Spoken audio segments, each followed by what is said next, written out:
Another Saturday, another chance for the Texas Tech football team to show off their talents and attempt to keep their winning streak alive. MCTV's Aiden Wasson will be in the studio with the details and highlights from the Red Raiders' latest matchup at the Jones.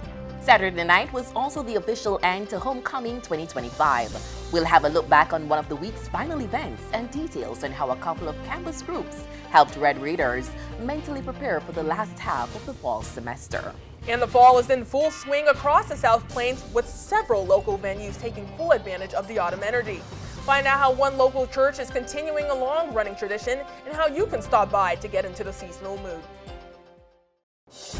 This is the MCTV Weekday Update.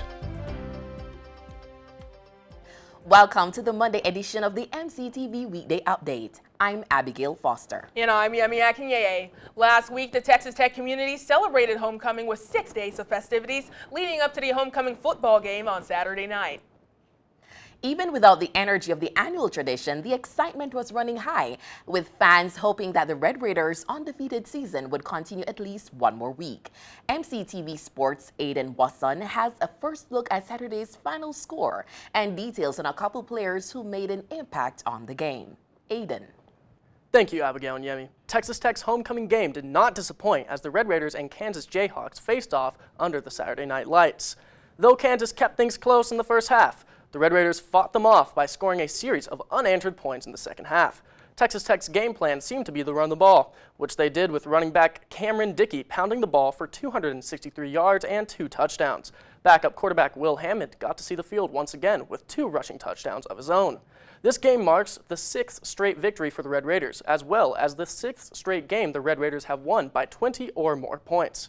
Coming up later in sports, I'll have a look at the highlights from Saturday, along with details on 2 other Red Raider teams who were in action over the weekend. Back to you, Yemi. Thanks, Aiden. Leading up to last week's homecoming game, students could enjoy more than a dozen events hosted by several university groups across campus, and on Friday, the first event of the day set the stage for one of homecoming week's most well-known traditions. On Friday, the annual Rowdy Raider Rally took place in Red Raider Plaza. The Texas Tech Spirit Squad was joined by Raider Red and other special guests to kick off the final full day of homecoming traditions. After the Spirit Squad's performance, TTU President Lawrence Skovanec stepped up to the mic to deliver a short speech to remind attendees of the importance of homecoming week. But the biggest moment of the event followed as the top 10 candidates for Homecoming King and Queen were revealed. The Rowdy Raider Rally wrapped up with the singing of Matador's song, and after that, voting opened for Homecoming King and Queen and continued until Friday at midnight. Then on Saturday, this year's homecoming royalty was officially announced during halftime of the Texas Tech versus KU game. Carter Arrett was named king and Addison Bonning was crowned queen for the 2025 to 2026 school year. Arrett is a personal financial planning and management major from Ballinger, and Bonning is an agribusiness major from Earth. The two will serve as homecoming king and queen until they hand over the crowns at next year's ceremony. Most of last week's events were themed around school spirit, but there were a few other options for students, including one hosted by a couple campus groups that came together to check on their fellow Red Raiders at the midpoint of the fall semester. The Office of Risk Intervention and Safety Education, along with the Student Government Association, came together last Wednesday for Matador Mental Health Day. Representatives from both groups were on site at the Red Raider Plaza gazebo from 1 to 3 p.m. to talk to students and hand out lots of free swag. Students could grab shirts, stickers, and buttons, along with a chance to enter a raffle for a $500 scholarship. But the main goal of the event was to help Red Raiders learn about free mental health resources available here on campus. We are raising awareness to students for mental health resources that they already pay for, and we want to make sure that they get their bang for their buck when they come to campus. So that means anything that they're going through in their personal lives that they want to talk to, they have nobody to talk to about it. They do have somebody to talk to about it, and it's included in their tuition. So that's what we're raising awareness for here today. Earlier in the week, both SGA and RISE also announced the first 100 attendees would receive a free meal card in hopes of boosting awareness of the event. Matador Mental Health Day is an initiative created by both groups to help Red Raiders stay mentally strong. The event is also an extension of World Mental Health Day, which is observed each October. Even if you couldn't stop by the Matador Mental Health Day, there's a lot of seasonal events and activities happening right now that can offer a much-needed escape from mid-semester stress. And one of those options is open to the public every day from now until Halloween. Each day in October, First Cumberland Presbyterian Church offers local residents the chance to purchase pumpkin bread, handmade crafts, and of course, pumpkins. The church is currently holding their 23rd annual pumpkin patch in South Central Lubbock. Church members work together every year to create the perfect venue to hunt for the popular seasonal decoration. The vast majority of the pumpkins come from the Navajo Reservation in New Mexico. Residents of the reservation work to grow pumpkins for the Cumberland Patch to help fund their operations and benefit the local community. But even if you aren't in the market for a pumpkin, the patch also features several photo ops for anyone to snap selfies or take a group picture. The Cumberland Presbyterian Pumpkin Patch is located just a few blocks south of Loop 289 on Indiana Avenue. You can visit Monday through Friday from 4 to 7:30 p.m., Saturdays from 10 a.m. to 7:30 p.m., and Sundays from noon to 7:30 p.m. Today might not be the best day for any outdoor activities unless you just want to take a stroll in the rain. It's been a wet day across the South Plains, and many students are probably still drying out after heading across campus to class. The soggy conditions won't be coming to an end today, but is this a preview of the rest of the week? Let's take a look at the MCTV forecast. The sidewalks are still looking a little wet on the MCTV tower cam this afternoon, but the rain has been light after a few showers earlier today. Along with the rain, the temperatures have been very mild with highs reaching the 70s this afternoon. It should get a little warmer before sunset, but overall, highs are expected to be about 10 degrees cooler than this past weekend. The rain will continue this afternoon, but by tonight, the clouds should start moving out of the area, and dry conditions should return by tomorrow. We'll continue to see some clouds tomorrow morning, but by the afternoon, sunny skies and 80-degree highs are expected across most of the South Plains. The remainder of the week is looking a lot like what we've seen through most of October so far, with 80-degree highs and lots of sunshine. But looking ahead, the weekend could be a bit cooler, and there's even a chance of seeing lows in the 40s for the first time this fall on Saturday night. As we mentioned earlier, the annual homecoming game included a lot of fireworks, both literally and figuratively, on Saturday night. But Texas Tech football wasn't the only group of Red Raiders looking for a win this weekend. MCTV's Aiden Wasson joins us again in studio with a rundown of the rest of the action from Texas Tech Athletics in sports. Aiden. Thank you, Abigail and Yemi. Homecoming weekend was filled with excitement as it featured a ranked matchup with our women's soccer team, a volleyball showdown, and a highlight-packed football game at the Jones. Also, the tortilla controversy is making headlines once again. But for now, let's start with women's soccer. Number 11 Texas Tech hosted the number 17 TCU Horned Frogs this Friday night at a nearly packed-out venue at the John Walker Soccer Complex. A lot of hype came into this game as this match was expected to be a heavyweight fight between two programs looking to climb higher in the polls. In the first 45 minutes of the match, Texas Tech was feeling good as they had the lead 1-0, thanks to Raleigh Greason kicking a bullet into the net. However, in the second half, the Horned Frogs tied things up in the 63rd minute. Though Texas Tech had a couple more opportunities to take the lead, the game ended in a 1-1 tie. Even with the tie, the Red Raiders are still undefeated in the Big 12 Conference at 4-0-2. Meanwhile, the Red Raiders are 10-1-2 overall on the season. The next women's soccer game is against Arizona State in Tempe on Thursday at 9 p.m. Central. You can catch the game on ESPN+. Another matchup took place on Friday as the Red Raider volleyball squad took on the Kansas State Wildcats in Manhattan. With Texas Tech currently sitting at a 5-game losing streak, the volleyball squad had their eyes set on gaining a win to turn their season around.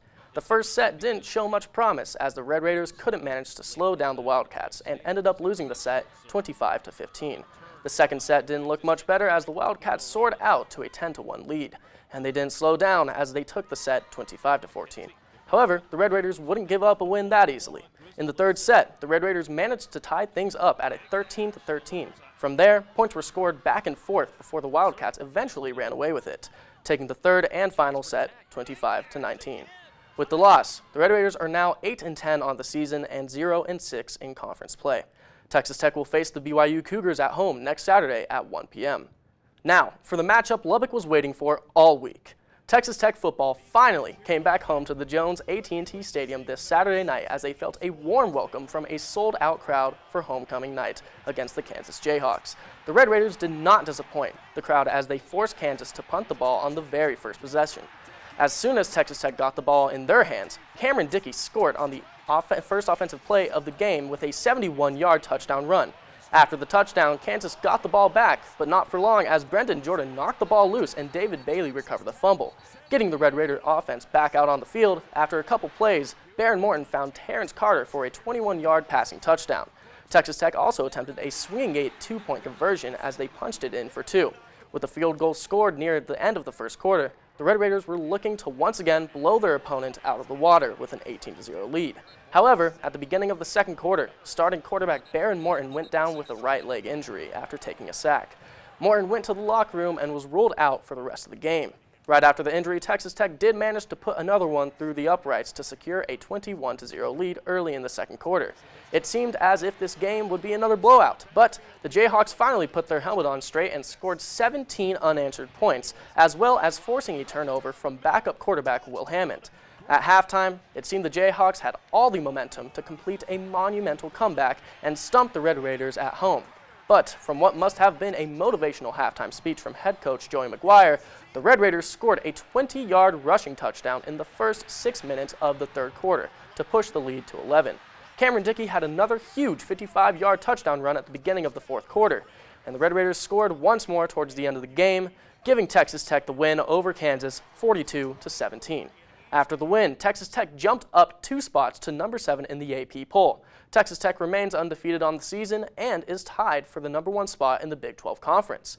Texas Tech's next game will be an away game against the Arizona State Sun Devils next Saturday at 3 p.m. Central. If you're not planning on driving to Tempe, Arizona, you can catch the game on Fox. In other sports news, the tortilla controversy has made its way back to national headlines. Earlier this year in August, the Big 12 voted to implement a 15-yard penalty for tortillas thrown on the field during football games. Specifically, the penalty would occur after 2 warnings. Though the penalty hasn't been spoken of for the majority of this year, after Saturday night's game against Kansas, head coach Joey McGuire was frustrated with fans, stating this. If you're throwing tortillas more than once, now it becomes all about you. Like, what? Like, really, are you? Is that a Red Raider? Or is that like, if you came to the game and you love this team and you're passionate about this team, but yet you're going to throw another tortilla and you know it's against the rules? Like, Joey McGuire went on to say that this rule is going to catch up with the team like it almost did with this game. That's all for Texas Tech Sports. Back to you, Abigail and Yemi. Thanks, Aiden. The 2025 homecoming schedule officially ended on Saturday after the football game, but the biggest schedule of events took place one night earlier. The annual set of traditions included the homecoming parade, followed by the pep rally and bonfire. But after that, one of the newest traditions on the homecoming calendar gave Red Raiders and the local community a chance to enjoy free entertainment featuring some local celebrities. The second annual homecoming concert started as soon as the pep rally wrapped up at the bonfire pit. Country artist Randall King took the stage to start the show, but the headliner of the night featured some homegrown talent. Flatland Cavalry finished out the night, singing their greatest hits in front of a huge crowd in Urbanowski Park. The band considers Texas Tech and Lubbock their home, playing together for the first time as a full band in local venues and recording their first album here in the Hub City. Texas Tech also capitalized on Flatland Cavalry's success by creating a documentary that premiered last Tuesday during a special homecoming week screening. The documentary, titled Flatland Forever, a Texas Tech story, is now available on the university's YouTube channel. So, Yemi, did you stop by last week's homecoming concert? Yes, I did. Oh my gosh, Randall King and Flatland Cavalry, pure peak experience. It was so good. How about you? I'm so sorry I missed it. Well, that sucks. That's all for today's edition of the MCTV Weekday Update. Thank you so much for joining us, and be sure to check ttuhub.net every day for more news. We'll see you on Thursday.